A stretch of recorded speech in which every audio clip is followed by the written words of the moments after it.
Dans cette vidéo 46, nous allons voir quelles sont les valeurs propres d'une projection vectorielle sur F parallèlement à G. Tout d'abord, une première chose, c'est que remarquons le fait suivant. C'est que si U est égal à UF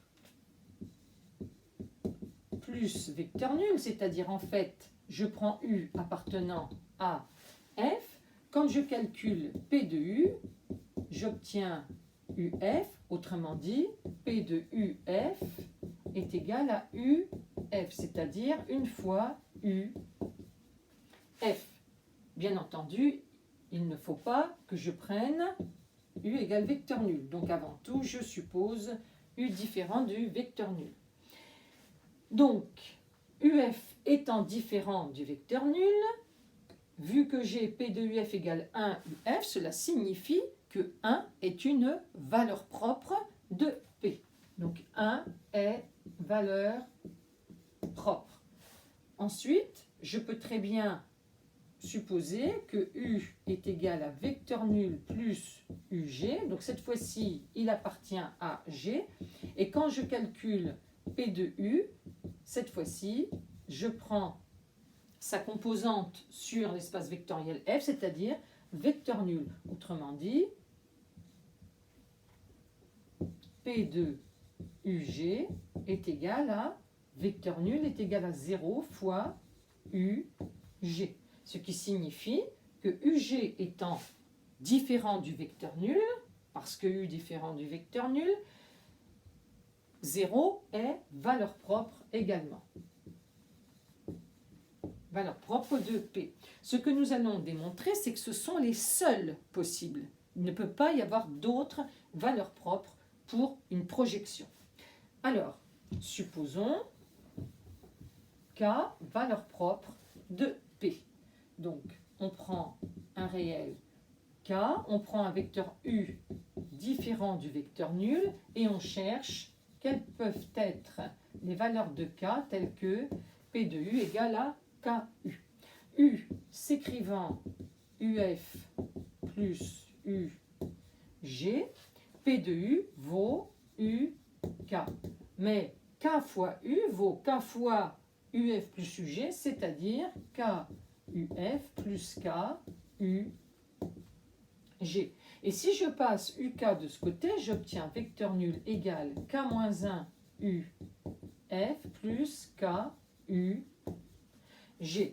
Ah, alors là, on obtient quelque chose d'intéressant. On obtient la décomposition du vecteur nul comme somme d'un vecteur de F et d'un vecteur de G. Or, la décomposition étant unique, la seule décomposition qu'on a, c'est vecteur nul plus vecteur nul. Il n'est pas possible d'avoir autre chose, F et G étant supplémentaires.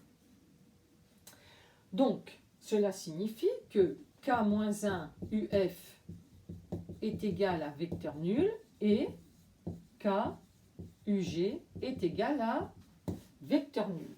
Ah, alors peut-être commençons à discuter de ceci. J'ai deux possibilités. Soit K-1 vaut 0. Alors, si K-1 vaut 0, c'est-à-dire que K est égal à 1, alors j'obtiens 1 fois UG, je remplace K par 1, est égal à vecteur nul, donc UG est égal à vecteur nul. Et alors à ce moment-là, j'obtiens U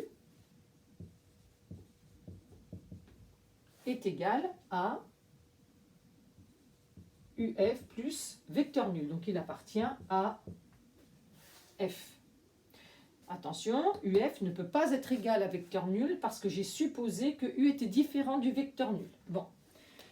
Deuxième cas, si K-1 est différent de 0, c'est-à-dire si K différent de 1, alors, obligatoirement, pour avoir ceci, il faut que UF soit égal à vecteur nul. Je ne peux pas faire autrement pour obtenir ce produit égal à vecteur nul. Si UF est égal à vecteur nul, cela signifie que U est égal à UG. Donc, UG est différent du vecteur nul. Or, KUG est égal à vecteur nul. Or, KUG égale à vecteur nul, donc nécessairement K vaut 0. Voilà, on a vu que soit K était égal à 1, soit, si ce n'est pas le cas, il vaut forcément 0. Les valeurs propres de P ne peuvent être que 0 et 1. Voilà. Dans la prochaine vidéo, suite des événements.